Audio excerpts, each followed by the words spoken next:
Alrighty, good afternoon. What's up, everybody? So, no pun intended, but I have made the switch from a switch rod over to a Spey Rod. And here's the reason why. Now, again, I'm still learning this. I'm applying what it is I'm learning here. There's something called tips, and this is for beginners. You intermediates and advanced could school me and teach me a thing or several things on this here. But I was told from my casting instructor, who's a guide, that I needed a longer head on my float line, and it was just too short of a line. So what you can do is you can pick up a mow tip, and they come in full floating, intermediate, so on and so forth. So when I was reading this with switch rods, they use these on switch rods to try to basically make a switch rod work like a Spey rod. Now, I know that a lot of people are going to say, well, no, you can make a switch rod work just as well as a Spey rod. Yes, you can. I agree 100%. My point was that I was learning that a switch rod is going to be something that, keep in mind, I still have the switch rod and I like it. A switch rod is a certain tool for a certain job. A Spey rod is a certain tool for a certain job. My mindset was I wanted one rod to do it all, which the switch rod, yes, it could. But I was fortunate enough to be able to get both setups from there. So yes, the mow tip is what would need to be added on to that switch rod in order for my anchor. I don't know if this is gonna pick up, but when I'm snapping my snap T and then I set my anchor, this is a horrible job. And I'm here and I come back here and I'm getting my D loop. Let's do it this way, and we're going that way. My D loop wasn't quite hitting the water right here. So this would be this way is how we'd be casting this. So my D loop was way up here and my anchor was in here. And again, I'm just a very new beginning Spey caster at this point. So what I decided to do was just go with a Spey rod and learn from that. Now, the Spey rod I got is a 13-foot, 6-inch Redington dolly, 7-weight, and it's a 525 grain Skagit shooting head on it.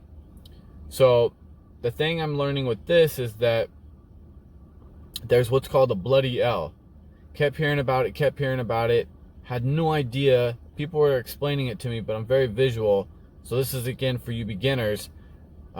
Look it up and you might be able to find something, but I'm gonna see if I can maybe demonstrate that again with this phone charger here. So once you do your snap T, you got river going right to left, you get your snap T, you get your anchor, and you're going to have, we're gonna go river from my right to my left.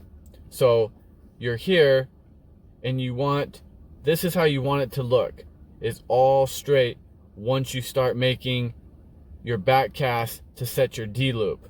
So bloody L, let's say this is your Skagit head here, or Scandinavian head, whatever head it is.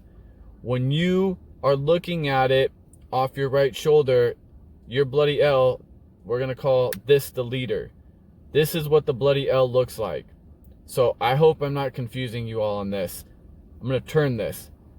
So once you set your D loop, you've made, your back cast, you get that big slurp, and then you're getting ready to set your D loop up.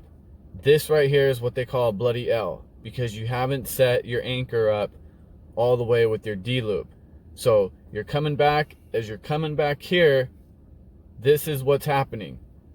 All of this is straightening out, and then you're able to roll cast, and then everything goes forward. So once you get this here, that's what they refer to as the bloody L.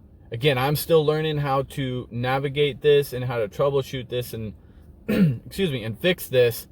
But from what I'm understanding, excuse me, is that the thing you have to do is you have to set your anchor point not here at a 45, but it's got to be more. If we're looking at a clock, this is 12, 1, and so on and so forth. You want to set that at around 4 or 5 o'clock behind you, and then this bloody L will straighten out from there. So again, look up bloody L. I'll add a video to this of a couple casts. Again, you're not going to be able to see the loop, unfortunately. I didn't have somewhere to set up, but you'll see the hands.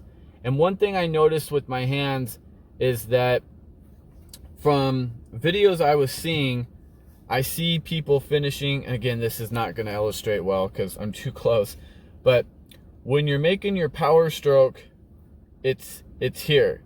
You want to, maybe I can illustrate this way. You're here. So you have this arm up here, and then you have your power hand up here. What you'll notice in my video, what I'm doing is this left hand is down here at my belt, and this hand is here. So where my right hand is, that's where my left hand needs to be, up here. So those are kind of some of the things that I noticed. Obviously there's a slew of things also there, but stay tuned. We're gonna make it out to the river this weekend.